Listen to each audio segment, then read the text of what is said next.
जी नाजरीन, आजकल पाकिस्तान के सोशल मीडिया पर एक ही फिल्म का चर्चा है और उस फिल्म का नाम है धुरंधर।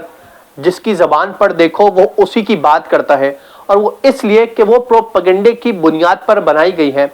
उसमें वो किरदार दिखाए गए हैं जिनसे हर पाकिस्तानी बासी मानूस है उन्हें जानता है, जिसमें सरदार अब्दुल रहमान बलोच, जिसे हम उर्फे आम में रहमान डकैत के नाम से जानते हैं, इसी में सिंध पुलिस के सीनियर अफसर एसएसपी असलम चौधरी को भी दिखाया गया है, जबकि दीगर किरदार भी इसमें शामिल किए गए हैं।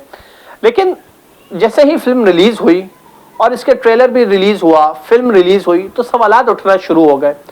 वो सवाल ये थे कि इस फिल्म में पाकिस्तान की बड़ी जमात पाकिस्तान पीपल्स पार्टी और उसकी साबिक चेयरमैन शहीद बेनजीर भुट्टो की तस्वीर को भी दिखाया गया, उनकी रैली को भी दिखाया गया, और उस पर हमने देखा कि गमो गुस्सा ना सिर्फ पीपल्स पार्टी के कारकुनान में पाया गया, बल्कि आम शहरी भी उस पर जो है वो सोचने पर मजबूर हो गया कि भारत आखिर ऐसी फिल्में क्यों बनाता है जिसमें पाकिस्तान की साख को जिससे पाकिस्तान की साख को नुकसान पहुंच सकता है। मिसाल के तौर पर जो रहमान डकैत है उसका लिंक पीपल्स पार्टी से दिखाया गया है, और इसी ट्रेलर को देखने के बाद पीपल्स पार्टी के एक कारकुन को इतना गुस्सा आया कि वो अदालत पहुंच गया है। किसके खिलाफ? फिल्म धुरंधर के खिलाफ मुकदमा इंदराज के लिए। कौन सी अदालत? कराची साउथ की डिस्ट्रिक्ट एंड सेशन कोर्ट में उसने दरखास्त भी दायर कर दी है। दरखास्त में मौक़िफ़ बड़ा दिलचस्प इख्तियार किया गया है। कारकुन कहता है, जिसका नाम मोहम्मद आमिर खोसो है, जो बजात खुद वकील भी है, वो कहता है कि इस फिल्म में बगैर इजाज़त पीपल्स पार्टी के परचम दिखाए गए, उनकी रैली के जो मनाजिर थे वो भी बगैर इजाज़त दिखाए गए। दरखास्त में मौक़िफ़ अपनाता है कि ऐसा करने से जो पार्टी की साख है और ख़ासकर जो मुल्क की साख है उसको भी नुकसान पहुंच सकता है, क्योंकि दुनिया भर में ये रिलीज होती है, तमाम जो है वो लोग इसे देखते हैं, एक ऑडियंस होती है और एक गलत मैसेज जाता है। अच्छा, इस फिल्म में अब मुकदमा इंदराज है। मुकदमा किस किस के खिलाफ होना है?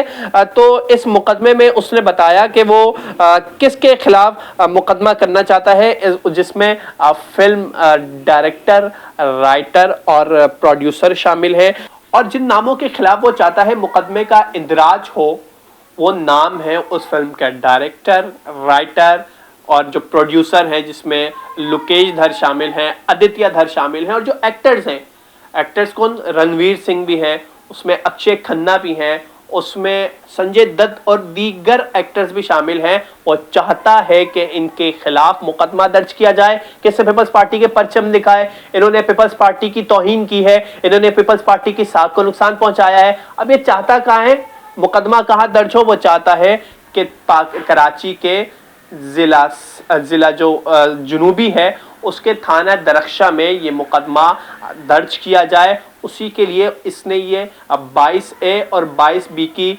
पटिशन लगाई है, जहां वो अदालत से ये सदा करता है कि जितने फरीकैन को उसने नामजद किया है उनके खिलाफ मुकदमे का इंदराज किया जाए, क्योंकि उससे उसकी दिल आज़ारी भी हुई है। वो जिस पार्टी का चाहने वाला है, जिस रहनुमा का चाहने वाला है, बेनज़ीर भुट्टो, उनकी तौहीन की है, जबकि उसका ये भी कहना है कि जो कराची है और ख़ासकर जो लियारी है उसे दहशतगर्दी के अड्डे के तौर पर दिखाया गया है, जिस पर उसे शदीद एतराज़ है कि आखिर भारत की एक प्रोपेगेंडे की बुनियाद पर बनने वाली फिल्म है, ऐसा क्यों दिखाया गया है।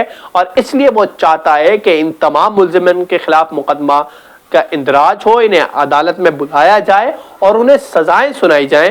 कराची की अदालत उन्हें सजा सुनाई जाए।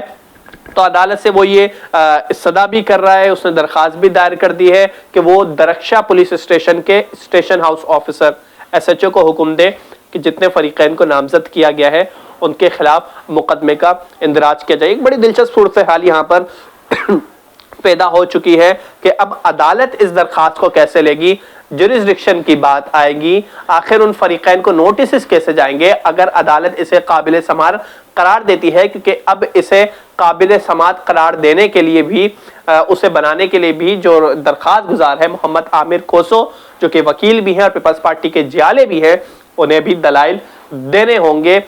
लेकिन देखना यह है कि वो किस तरीके से इस दरखास्त को आगे लेकर चलते हैं। जी।